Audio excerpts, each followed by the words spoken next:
Percent लोग अपने आप को कभी भी ट्रांसफॉर्म नहीं कर पाते और जब भी अपने आप को मिरर में देखते हैं तो उन्हें यही लगता है कि मैं अपनी लाइफ की सबसे ज़्यादा वर्स्ट शेप में हूँ। और अगर तुम भी उन्हीं 99% लोगों में से हो और 1% की तरफ आना चाहते हो कि मैं अपने आप को कंप्लीटली ट्रांसफॉर्म कर लूँ, तो ये वीडियो तुम्हारे लिए है। एंड इस वीडियो के अंदर मैं तुम्हें वही एक कड़वा सच बताने वाला हूँ जो अभी तक तुम्हें किसी ने बताया ही नहीं है। सबसे पहले हम ये समझ लेते हैं कि ये स्किनी फैट होता क्या है, अगर तुम्हें नहीं पता है तो। जैसे तुमने सुना होगा कि there are 3 types of body type, endomorph, ectomorph और मीजोमॉर्फ। ये सारी टर्म्स हटा देते हैं, अपनी देसी भाषा यूज करते हैं। स्किनी होता है, एक फैट होता है, और एक इन्हीं दोनों के मिक्सचर को हम कहते हैं स्किनी फैट। स्किनी वो होता है जो दुबला पतला है, फैट वो है जो मोटा है, और स्किनी फैट वो है जो ना तो ज्यादा दुबला पतला है और ना ही ज्यादा मोटा है, वो एक बीच वाले सेक्शन में आता है।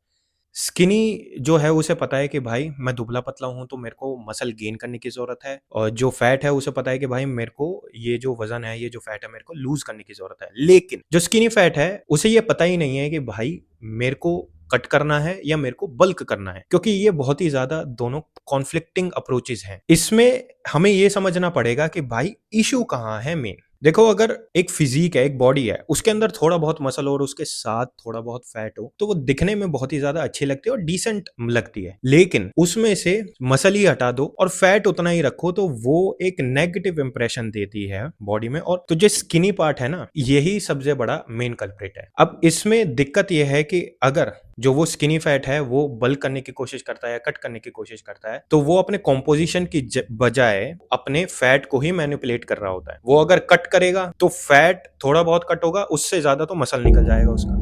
और वो बल्क करने की कोशिश करता है एक डेडिकेटेड, तो वो मसल गेन करने के बजाय एक डर्टी बल्क की तरफ चला जाता है, फैट ही ज्यादा गेन कर लेता है। तो फैट थोड़ा बहुत फ्लक्चुएट होता है, जो वो मसल की तरफ फोकस करता है वो हो ही नहीं पाता। और आई एम डैम श्योर अगर तुमने भी कोशिश करी हो तो you also face this kind of problem कि भाई डेडिकेटेड कट और डेडिकेटेड बल्क तो काम ही नहीं कर रहा, तो मैं करूं क्या, मेरे लिए क्या सॉल्यूशन है। तो जैसे ये एक मिक्सचर है, अगर जो स्किनी है, स्किनी का सॉल्यूशन है कि भाई उसे गेन करना है, फैट का सॉल्यूशन है उसे लूज करना है, तो स्किनी फैट का सॉल्यूशन भी दोनों तरीके से होगा कि उसे फैट लूज करना है और मसल गेन करना है। अब इसमें तुमने ऑलरेडी बहुत सारी वीडियोस देख रखी होंगी, मैं डैम श्योर हूं कि इसके आंसर में तुमने सुना होगा बॉडी रिकॉम्पोजिशन। अब बॉडी रिकॉम्पोजिशन में यही 99% लोग मिस्टेक करते हैं कि उन्हें ये लगता है body recomposition is the solution. जब फॉलो करने की बात आती है और समझने की बात आती है, फॉलो तो छोड़ दो, समझने की भी बात आती है, तो बहुत ही ज्यादा साइंस बेस्ड और बहुत ही ज्यादा हैवी कैलकुलेशन कि हमें इस चीज का ध्यान रखना है, उस चीज का ध्यान रखना है। और एक्चुअल में जब तुम करने लगते हो तो तुम्हें यही फील होता है, अरे यार इतना ज्यादा कॉम्प्लिकेटेड है, समझ में ही नहीं आ रहा क्या करूं। और एंड में क्या होता है, you give up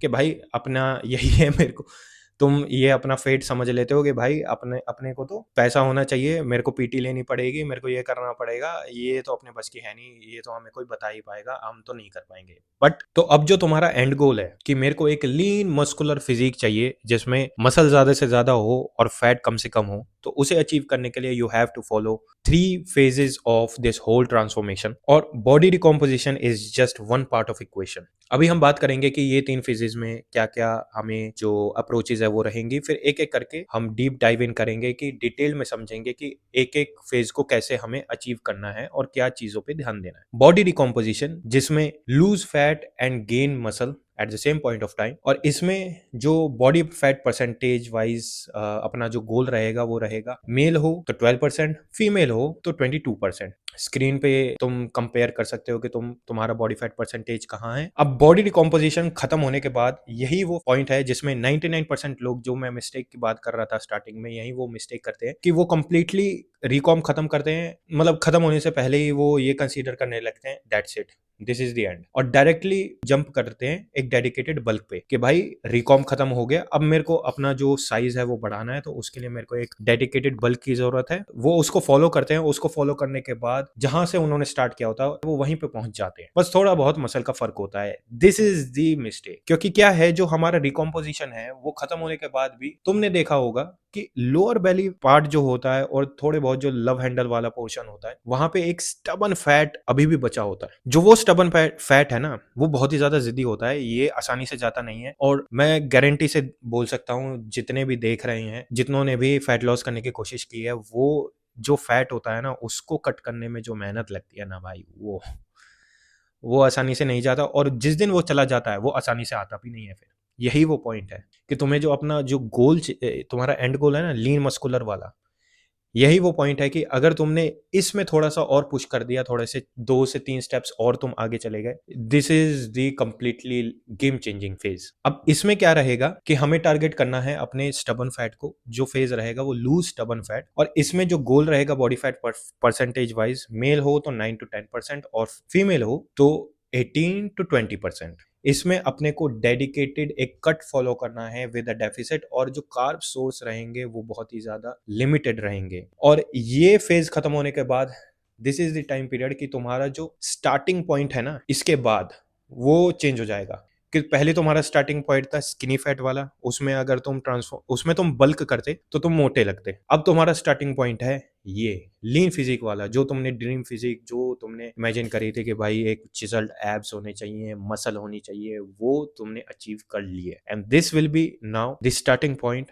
but here is one catch, इसको अगर तुम्हें स्टार्टिंग पॉइंट बनाना है, you have to dedicate a reset phase. Reset phase है 4 हफ्तों का, जिसमें ये जो तुमने अपनी फिजिक अचीव करी है, इसको 4 हफ्तों के लिए और मेंटेन करके चलना है, और जो डाइटरी और ईटिंग हैबिट्स हैं उन पे फोकस करना है कि तुम्हारा जो लाइफस्टाइल है ना, वही कंप्लीटली शिफ्ट हो जाए। क्योंकि इट इज नॉट कि ये 1 महीने का बल्क है, ये 3 महीने का बल्क है, ये 6 महीने का बल्क है, या फिर ट्रांसफॉर्मेशन मेरे को करनी है। Actual solution is the lifestyle adjustment, कि तुम अपने ईटिंग हैबिट्स और जो तुम्हारा, ये लगा लो जो होता था ना कि मैंने ट्रांसफॉर्मेशन किया, थोड़ा सा खाया, फिर मैं वहीं पहुंच गया, एक जो रिवर्स साइकिल तुम्हारी चल रही थी वो यहाँ से चेंज हो जाएगी। So the third phase is the lean bulk phase, जिसमें 2 पार्ट है, एक है अपना रीसेट फेज और दूसरा है हमारा लीन बल्क फेज। रीसेट फेज रहेगा अपना 3 से 4 हफ्तों का, इसमें अपने को जो ईटिंग हैबिट्स हैं और बाकी की जो हमारे लाइफस्टाइल एडजस्टमेंट है वो रहेंगे। बॉडी फैट परसेंटेज वाइज जो तुमने मेंटेन कर रखा है 9 से 10 का, और मेल में और फीमेल में 18 से 20% का, उसी को ही मेंटेन करके चलना है। जब ये 4 हफ्ते कंप्लीट हो जाए तो लीन बल्क को हमें प्रोसेस फॉलो करना है। लीन बल्क में हमारा क्या रहेगा कि 3 से 6 महीने लगेंगे, स्लो प्रोग्रेस होगी, लेकिन that will be a completely life changing. कि तुम्हारा जो उस लीन बल्क में जो तुम्हारा मसल मास आएगा ना, दैट विल बी लाइक कि तुम उसे आसानी से लूज नहीं करोगे। कि जैसे एक होता है ना कि मैंने बल्क अपना कंप्लीट किया, बल्क करने के बाद हम कट पे जाते हैं तो बहुत ही ज़्यादा फैट तो निकलता है, बॉडी ट्रांसफॉर्म होती है, लेकिन मसल मास भी बहुत ज़्यादा चला जाता है। अब डिटेल में बात करते हैं कि बॉडी रिकॉम्पोजिशन हम कैसे फॉलो करते हैं, क्योंकि बॉडी रिकॉम्पोजिशन को अचीव करने के 3 तरीके हैं, that is fat loss recomp, actual recomp और lean bulk recomp. Fat loss recomp जिसमें तुम फैट को रिड्यूस करोगे by maintaining muscle. Actual recomp में वो रहेगा कि मेरे को फैट भी लूज करना है और मसल भी गेन करना है at the same point of time. और लीन बल्क में तुम्हारा फोकस रहेगा कि मेरे को मसल गेन करना है और अपना जो बॉडी फैट परसेंटेज है उसको मेंटेन करना है। अब ये भी डिपेंड करता है कि तुम्हारा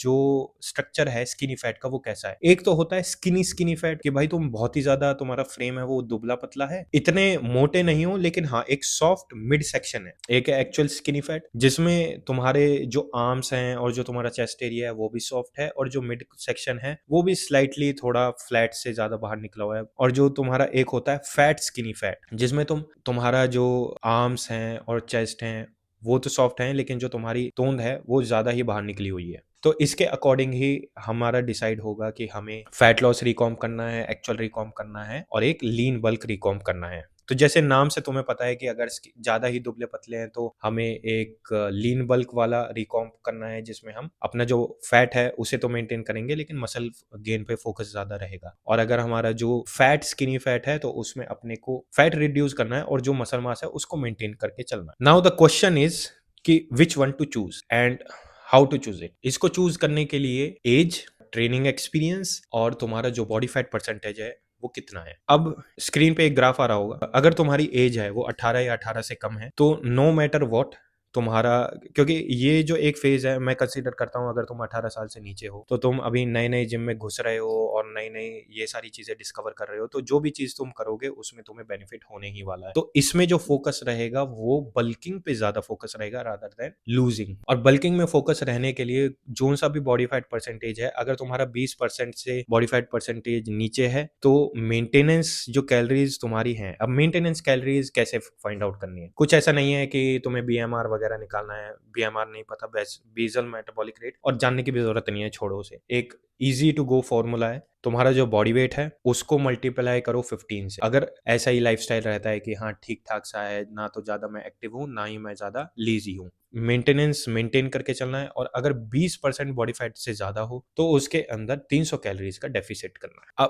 अब मैं ये कंसीडर करता हूँ कि अगर तुम 18 से नीचे ही हो, तो तुम 6 महीने अनट्रेन्ड हो। अनट्रेन्ड और ट्रेन्ड कैसे है? 6 महीने से कम का एक्सपीरियंस है जिम के अंदर, तो अनट्रेन्ड हो, 6 महीने से ऊपर का है, तो ट्रेन्ड हो। अब बात आती है वो जो 18 से ऊपर के हैं। अगर तुम अनट्रेन्ड हो और 20% बॉडी फैट परसेंटेज से नीचे हो, तो थोड़ा-सा सरप्लस करके चलना है 150 से 200 कैलोरीज़ का, और अगर तुम 20% बॉडी फैट से नीचे हो, तो तुम्हें स्लाइटली मेंटेनेंस से 150 या 200 कैलोरीज़ डाउन करके चलना है। ये है अनट्रेन्ड वालों का। ट्रेन्ड में क्या है? ट्रेन्ड में तुम्हें डेफिसिट में ही रहना है। 20% से नीचे हो तो भाई अपना 150 से 200 कैलोरीज़, और 20% से ऊपर हो तो 300 से 400 कैलोरीज़ का डेफिसिट मेंटेन करके चलना है। तो ये था सारा बॉडी रिकॉम्पोजिशन। अब तुम्हारा बॉडी रिकॉम्पोजिशन कंप्लीट हो चुका है। Now let's move forward with the loose stubborn fat, जिसमें हमें एक प्रॉपर कट को फॉलो करना है। प्रॉपर कट को फॉलो करने के लिए जो भी तुमने थोड़ा बहुत मेंटेनेंस और थोड़ा बहुत जो डेफिसिट किया है, उसी के अंदर 150 से 200 कैलोरीज का एड ऑन डेफिसिट मेंटेन करके चलना है, जिससे जो तुम्हारा जो स्टबर्न फैट है वो टैप इन हो पाए। ऑलरेडी मैं डेफिसिट में हूं, लेकिन थोड़ा सा डेफिसिट में और जा रहा हूं थोड़े और टाइम पीरियड के लिए। After 4 to 5 weeks you will be able to lose that stubborn fat, जैसे कि डेफिसिट मेंटेन करके चलोगे। इफ यू फील लाइक कि भाई 2 हफ्तों में 3 हफ्तों में वो नहीं जा रहा है, तो then you can try adding on a little bit of 50 to 100 calories of deficit more. अब इसके बाद क्या आता है, जो हमारा जो रीसेट फेज है, अपना जो लूज स्टबर्न फैट है, जो भी अपनी कैलोरीज चल रही हैं वो वैसी ही चलेंगी 4 हफ्ते, और 4 हफ्तों के लिए जो भी हमारे ईटिंग हैबिट्स है, मेन फोकस अपने को कैलोरीज और ईटिंग हैबिट्स पे रखना है। कि ऐसे नहीं कि स्टार्टिंग फेज में जो हम खाया करते थे कि कुछ भी ठूस लिया, लड्डू मिले, लड्डू देख लिए, खा लिए, या फिर कुछ भी आ रहा है, फ्रूट्स आ रहे हैं, उसको बिना ट्रैक करे ही हम खा रहे हैं, तो उस पे फोकस रखना है कि जो भी हम खा रहे हैं एक तो उसे ट्रैक करें, और पहले जो हम खाया करते थे, जैसे कुछ भी आ रहा है, जैसे लड्डू, एम्प्टी कैलोरीज, स्वीट्स वगैरह, उनको अवॉइड करके चलिए। मेन फोकस ये रहेगा रीसेट फेज में। इसके बाद जो लीन बल्क फेज आता है, lean bulk phase is very critical and very crucial. Why? क्योंकि इसमें जो अपनी अप्रोच रखनी है वो स्लो रखनी है, रादर देन एक एग्रेसिव बल्क की तरह। How and why? अगर तुम ट्राई करोगे कि भाई एक डेफिसिट मेंटेन, मैंने एक अपनी ड्रीम फिजिक तो ले ही ली, एकदम कंप्लीटली स्टबर्न फैट वगैरह भी लूज कर लिया, अब मैं एक डेडिकेटेड एग्रेसिव बल्क पे जा सकता हूँ।